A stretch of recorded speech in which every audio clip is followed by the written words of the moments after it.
Huwag basta-basta kumagat sa mga nag-aalok ng puhunang may pangako ng kita. Sa Ilocos Norte, 2 arestado dahil nag-aalok ng investment kahit hindi rehistrado sa SEC. Ang kanilang modus sa pagtutok ni John Consulta. Kuhang-kuha sa video ng NBI Lawag District Office ang pagtanggap at pagbibilang ng 100,000 pisong mark money ng target ng kanilang operasyon.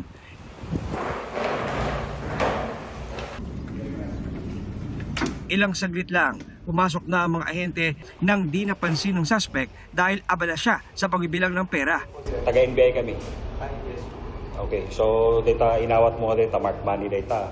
2 suspect ang kanilang aresto, kabilang ang isang dating kalahok sa male pageant. Ang kaso, pangongolekta ng investment money kahit hindi sila rehistrado. Ikinasang operasyon, bunsod ng sumbong sa NBI ng isang private complainant.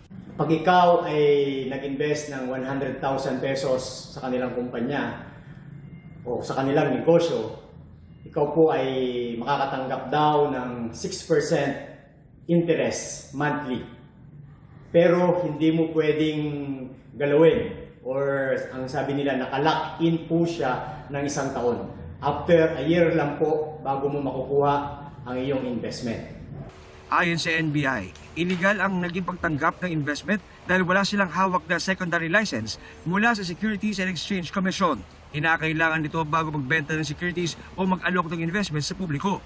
Hawak na ng NBI Lawag ang mga suspect at na-inquest na para sa mga reklamong paglabag sa SEC Regulation Code at Cybercrime Prevention Act. Wala pa silang pahayag.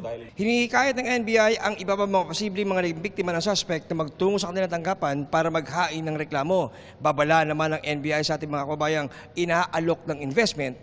Siguraduhin po natin may permit at may lisensya po na para po pagsagawa ng mga itong negosyo. Ay mag-ingat po sa pang-aalok na too good to be true.